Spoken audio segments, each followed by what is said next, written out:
Hello everyone, 45 days weight loss fitness challenge का आज है डे 4। तो आज मेरी आफ्टरनून शिफ्ट है और उससे पहले मुझे बहुत सारे काम है। तो आज मैं एक्सरसाइज नहीं कर रही हूँ। वैसे भी एक दिन ब्रेक लेना बहुत ज़्यादा ज़रूरी है। थोड़ा मेरे एब्डोमेन में मसल्स का थोड़ा पेन भी है, इसलिए मैं आज एक्सरसाइज नहीं करूँगी। तो बाकी काम निपटा ले रही हूँ। सबसे पहले आज दही बना के जाऊँगी। बीच बीच में आपको रेसिपी भी दिखा देती हूँ। तो मैं अभी बना के जा रही हूँ, तो जब मैं वापस आऊँगी रात को तो ये दही बन चुकी होगी। तो ये मैं थोड़ा सा होममेड कर्ड ही है, इसके ही मैं कॉर्नर में ऐसे डालती हूँ और फिर इसको छोड़ देंगे बिना टच किए। अभी तो गर्मियों का सीज़न है, तो 7 से 8 घंटे में ये दही बन के तैयार हो जाती है बहुत आराम से। और लेकिन कभी कभी डिपेंड करता है, कभी कम या ज़्यादा टाइम भी होता है, वेदर पे डिपेंड करता है। उसके बाद आज मुझे घी भी बनाना है। तो मैंने काफ़ी दिन से ये मलाई रखी हुई थी, तो रात को मैंने इसमें थोड़ा सा दही लगा दिया था। और अब इसको सबसे पहले इससे मक्खन बनाएंगे। तो ये जो है ना, इसे बिलोना मेथड कहते हैं। वैसे अभी तो बिलोना नहीं, हमारे पास ये चर्नर आ चुके हैं, लेकिन बिलोना मेथड इसीलिए क्योंकि उससे पहले दूध से जो है वो ये बटर बनाया जाता है और उसके बाद बटर से जो है वो घी बनाया जाता है। डायरेक्ट मलाई से घी नहीं बनाते। तो ये एक अच्छा तरीका है, हमें यही यूज़ करना चाहिए आगे भी। तो सबसे पहले मैं थोड़ा थोड़ा ठंडा पानी डाल के मक्खन निकाल लिया और सारे मक्खन को अब मैं एक साफ़ ठंडे पानी से वॉश कर लूँगी। ये जब भी ये घी बनाना है, मक्खन बनाना है, उससे पहले हाथों को अच्छे से साबुन से वॉश कर ले। मैंने अच्छे से साबुन से हाथों को वॉश कर लिया था, क्योंकि इस प्रोसेस में हाथ यूज़ होते हैं, इसलिए हाथ हमारा क्लीन होने चाहिए। तो अभी मैंने ऐसे करके सारा मक्खन निकाल लिया और ये पीछे जो है वो छाछ बच गई, बटर मिल्क जिसे हम बोलते हैं। तो इसको भी मैं फ्रिज में रख दूँगी। तो हमें इस मार्केट से बहुत सारी चीज़ें लेने की ज़रूरत नहीं है।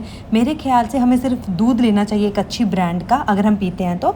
और बाकी हमें दही, बटर मिल्क, छाछ और मक्खन और घी इवन सब कुछ घर में बनाना चाहिए, पनीर भी इवन। तो ये देखो कितना सारा बटर निकल गया और मुझे बहुत खुशी हो रही है। और मुझे ये फ्रेश बटर ना वैसे भी खाने में बहुत टेस्टी लगता है, तो थोड़ा सा मैंने निकाल के रख लिया और बाकी मैंने घी बनाने के लिए कढ़ाई पे चढ़ा दिया था। अभी शुरू में क्या करना है, थोड़ा थोड़ा चलाना है तब तक अच्छे से मेल्ट हो जाए। और थोड़ी देर चलाने के बाद इसको एज इट इज़ ही छोड़ देंगे। इसको हमें कब तक कुक करना होता है, जब तक बहुत ही अच्छी एक एरोमा सा आता है घी का, वो आना शुरू हो जाए और साथ ही साथ बिल्कुल ये क्लियर हो जाए, ट्रांसपेरेंट हो जाए। उस स्टेज तक हमें घी को कुक करना होता है। हाँ, हाई फ्लेम पे नहीं तो घी जो है वो जल भी जाता है और बर्न्ड जैसी स्मेल आ जाती है। इसलिए मैं जो है वो मीडियम टू लो फ्लेम पे ही घी को बनाना पसंद करती हूँ। तो बस आप देख रहे हैं थोड़ी देर में घी कितना ज़्यादा क्लियर हो गया था। इसको बहुत ज़्यादा टाइम इसलिए नहीं लगा क्योंकि बटर को हमने पानी से वॉश कर लिया था, तो एक्स्ट्रा जो वाटर था, एक्स्ट्रा जो उसमें वाटर था या फिर बटर मिल्क था, वो निकल चुका था। और थोड़ी देर में बटर, हमारा जो घी है वो बिल्कुल बन के रेडी हो चुका है, आप देख सकते हैं। बस यही सी स्टेज पे मैंने गैस को बंद कर दिया, उसे ठंडा होने रख दिया और फिर मैंने इसे अच्छे से स्ट्रेन कर लिया। यहाँ पे हम स्ट्रेनर का यूज़ करेंगे। तो सबसे पहले मैं एक बाउल में निकाल रही हूँ, फिर इजी रहेगा मुझे ये ट्रांसफ़र करना। घी हमेशा प्रेफरेबली हमें ग्लास के जार में ही स्टोर करना चाहिए, इससे वो बहुत उसकी लॉन्जेविटी भी बढ़ जाती है।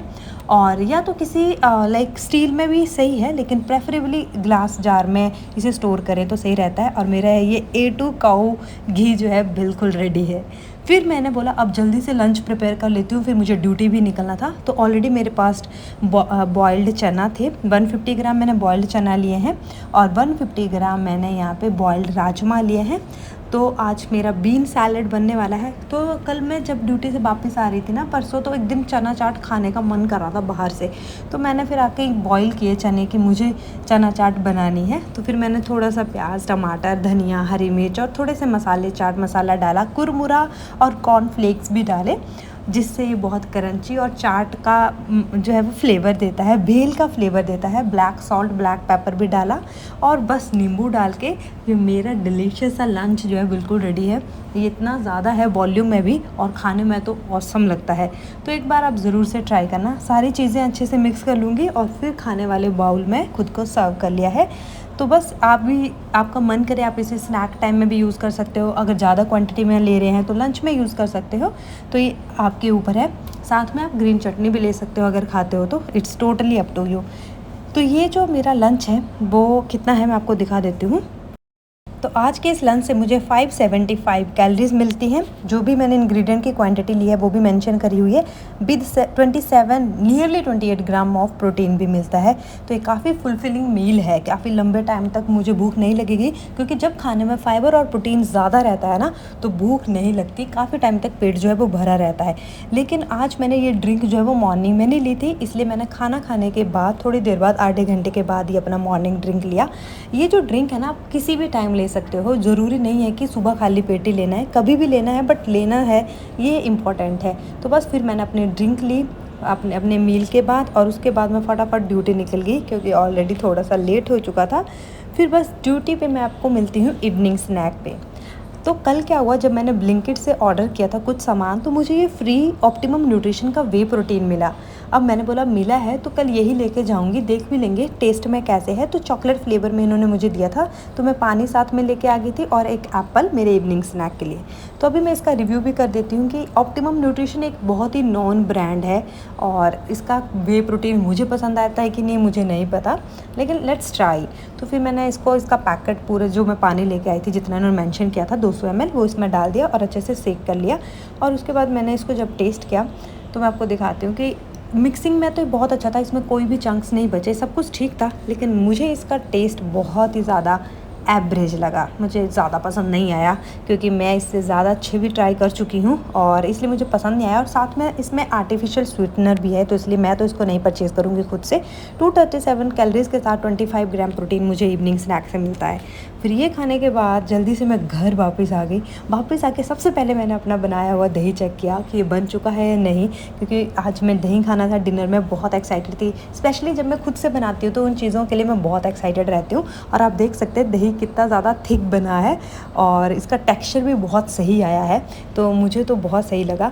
फिर मैंने बोला कि अब टेस्ट भी कर ही लेते हैं, तो मैंने सबसे पहले टेस्ट किया और खाने में इतना ज़्यादा यमी था ना, मतलब बिल्कुल परफेक्ट, ना ही खट्टा ना बहुत ज़्यादा मीठा, बहुत टेस्टी था। फिर मैंने जल्दी से बाथ लिया और उसके बाद मैंने किया डिनर में लिया 1 कटोरी कुक्ड चावल, साथ में 2 कटोरी कुक्ड राजमा, और साथ में थोड़ा सा सैलेड, अनियन एंड टमाटो, थोड़ा सा हरी मिर्ची का अचार, और यस जो मैंने कर्ड जमाया था 4 टेबलस्पून कर्ड।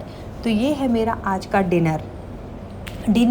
मैंने लंच जो है वो 12 बजे के आसपास किया था, इसलिए मेरा डिनर नियरली 9:30 के आसपास हुआ है, तो थोड़ा तो लेट हो गया था, बट इतना टाइम तो इवनिंग शिफ्ट से वापस आते आते हो जाता है।